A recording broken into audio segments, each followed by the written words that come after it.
Welcome to technical analysis. இந்த video ப்ரெசன்டேஷனில் crude oil மார்க்கெட்டோட trend இன்னைக்கு எப்படி இருக்கும் அப்படின்ற பற்றி பார்க்கலாம். பியரிஸானோட ரெசிஸ்டன்ஸை பிரேக்கப் பண்ணிவிட்டு டெய்லி கேண்டில்ஸ்டிக்கில் அந்த ரெசிஸ்டன்ஸுக்கு மேலே தான் மார்க்கெட் க்ளோசிங்காக இருக்குது. நெக்ஸ்ட் ஒன் ஃபெபினாசியோட 38.2 இந்த லெவலான 57.33 இந்த லெவலையும் பிரேக்கப் பண்ணிவிட்டு அந்த லெவலுக்கு மேலே தான் மார்க்கெட் ட்ரேடிங் ஆகிட்டுருக்கு. கரண்ட் மார்க்கெட் ட்ரேடிங் லெவல் என்ன அப்படின்னா 58.03 இந்த ரேஞ்சில் கரண்ட் மார்க்கெட் ட்ரேடிங் ஆகிட்டுருக்கு. பாசிட்டிவ் ஸ்னாரியோ ஆக்டிவேட் ஆகிருக்கு.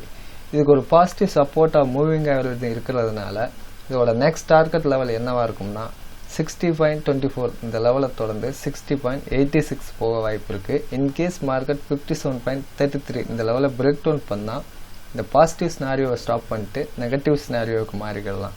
அப்படி மாறும்போது அந்த நெகட்டிவ் டார்கெட்டான 54.47 வர வாய்ப்பு இருக்குது. இன்னையோட எக்ஸ்பெக்டேஷன் ட்ரேடிங் எதுக்குள்ளே இருக்கும்னா 57.33 இந்த லெவல்லேருந்து 60.24 இந்த லெவலுக்குள்ளே தான் இன்னையோட எக்ஸ்பெக்டேஷன் ட்ரேடிங் இருக்கும். ஓகே, இப்போ சொன்ன வேல்யூ எல்லாமே யூஎஸ்ஆர்ட் அனலைஸ் பண்ணி டாலரில் சொல்லியிருக்கேன். இதே இந்தியன் வேல்யூவில் எப்படி இருக்கும்னா கரண்ட் மார்க்கெட் ட்ரேடிங் லெவல் 4163 இந்த ரேஞ்சில் கரண்ட் மார்க்கெட் ட்ரேடிங் ஆகிட்டுருக்கு.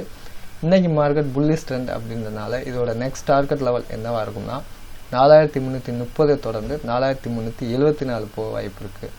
மார்க்கெட் ஒருவேளை 4121 பிரேக் டவுன் பண்ணால் இந்த பாசிட்டிவ் ஸ்னாரியோவை ஸ்டாப் பண்ணிட்டு நெகட்டிவ் ஸ்னாரியோவுக்கு மாறிக்கலாம். அப்படி மாறும்போது நெகட்டிவ் டார்கெட்டான 3915 வர வாய்ப்பு இருக்குது. இன்னையோட எக்ஸ்பெக்டேஷன் ட்ரேடிங் ரேஞ்ச் எதுக்குள்ளே இருக்குன்னா 4121 இந்த லெவல்லேருந்து 4330 இந்த லெவலுக்குள்ளே தான் இன்னையோட எக்ஸ்பெக்டேஷன் ட்ரேடிங் ரேஞ்ச் இருக்கும். ஓகே, இன்னைக்கு அனலைஸ் பண்ணபடி மார்க்கெட் மூவ் ஆகுதுன்னு பார்க்கலாம். தேங்க்ஸ் ஃபார் வாட்சிங்.